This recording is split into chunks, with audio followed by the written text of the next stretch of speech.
गर्मी से आप ग्राम सभा को मानते हैं? कितने कौन सी ग्राम सभा क्या होती है? आप पहले बतलाइए। आप राजस्व अधिकारी हो, ग्राम सभा क्या होता है? बतलाइए जरा। 2-3 प्रकार की ग्राम सभा, पैसा वाली ग्राम सभा। आप मानते किसको? आप मानते किसको? मैं तो सबको मानता हूँ। फिर बोलिए ना। जब ग्राम सभा मतलब क्या होता है? पैसा मत बतलाओ, पंचायत वाली मत बतलाओ, ये अलग अलग ग्राम सभा नहीं। ग्राम सभा का मतलब होता है गाँव का सभा। अगर नहीं है तो संविधान का आर्टिकल 13 का खंड 1 और 13 खंड 3 खोल के अच्छे से पढ़िए। उसका नॉन जुडिशियल का प्री कॉन्स्टिट्यूशनल लॉ को आप पढ़िए। आप पढ़ते नहीं हो, कानून आप ठीक से जान नहीं रहे हो, कानून को आप पढ़ नहीं रहे हो और बेवजह अगर बगल जवाब दे रहे हो। सबसे पहली बात है, जब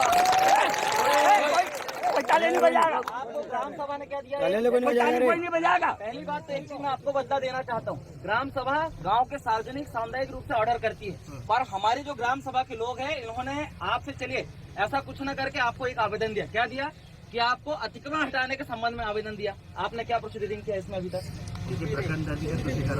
क्या आपने सूचित किया ग्राम सभा को? ग्राम सभा को सूचित किया? जब ये लेटर आपके विभाग गया था, आपने सूचित किया ग्राम सभा को कि हम ये कार्रवाई कर रहे हैं? आपने किया सूचित? क्यों नहीं किया आपने? मानते नहीं ना? क्यों नहीं किया? मतलब आप ग्राम सभा को नहीं मानते हो? और जब ग्राम सभा को आप मानते हो तो फिर आपने सूचित क्यों नहीं किया ग्राम सभा को? उनके जो जिनके साइन नहीं है, जो ग्राम सभा प्रधान है अमर, उनको खुद को बुला के उनको बताए। आपने लिखित में दिया? ऐसे बोलने को तो कोई भी कुछ भी बोल देगा। मैं भी बोल दूंगा प्रधानमंत्री, मान लोगे क्या? आपको लिख के देना था ना आपको।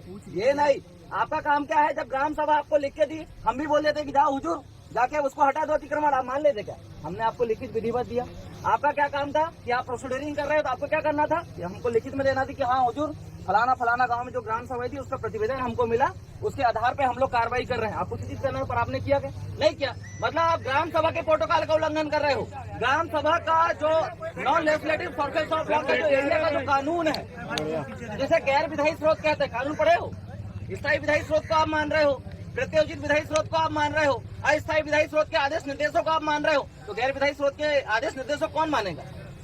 कौन मानेगा जी? बोलिए ना, कौन मानेगा? गैर विधायी स्रोत जाने हो ना? आपके यूपीएससी का सिलेबस है ना, पीएससी का भी सिलेबस में है ना, भारत की राज्य व्यवस्था में दिया है कि नहीं? क्या बोला है वो? बोलती बंद फालतू बात नहीं करेगा। मैंने बोला ना, कोई फालतू बात नहीं करेगा। बोलने का बीच में ही बोलेगा। स्रोत भी एक कानून है। आप 3 कानून को मान रहे हैं जो अनुच्छेद 13 लॉ की परिभाषा के तहत आपको बता रहा है कि 4 प्रकार के कानून है। 4 प्रकार के कानून में आप 3 प्रकार के कानून को तवज्जो दे रहे हैं। और जो गैर विधायी स्रोत का जो कानून है, जो non legislative sources of law का जो कानून है, आप उसको नहीं मानते हो। मतलब आप ग्राम सभा के प्रोटोकॉल का उल्लंघन करते हो, ग्राम सभा के आदेश निर्देश का उल्लंघन करते हो। और सुप्रीम कोर्ट खुद बोला 18 अप्रैल 2013 वेदांता के जजमेंट में कि ना लोकसभा ना विधानसभा सबसे बड़ा ग्राम सभा। मतलब आप सुप्रीम कोर्ट के आदेश निर्देशों का भी अवहेलना कर रहे हो। मतलब आर्टिकल 141 का उल्लंघन कर रहे हो। तो आपके ऊपर तो देशद्रोह का मुकदमा दायर होना चाहिए कि नहीं? बोलिए जी, होना चाहिए कि नहीं? आपके पास जवाब नहीं है। फिर उसके बाद दूसरी बात, पुलिस वाले साहब आप सुनिए, जब आपके पास गांव का ग्राम सभा आपके पास बोलता है कि आप एफआईआर कीजिए, उन्हें आतंकवादी बोला, नक्सली बोला या बोला भी नहीं, ये बात का मैटर है। आपका काम क्या था? पहले एफआईआर करना था। आप एफआईआर करें? ये प्रावधान है। प्रावधान मत बतलाइए, आपका काम है। अगर आप भी बता रहे हो, सुनेंगे नहीं तो बोलिए ना, बोलिए, सुन रहे हैं ना आपकी बात नहीं। तो ग्राम सभा देखिए, सुना हमने, आपने आपने अभी तक जो बोला सुना। हाँ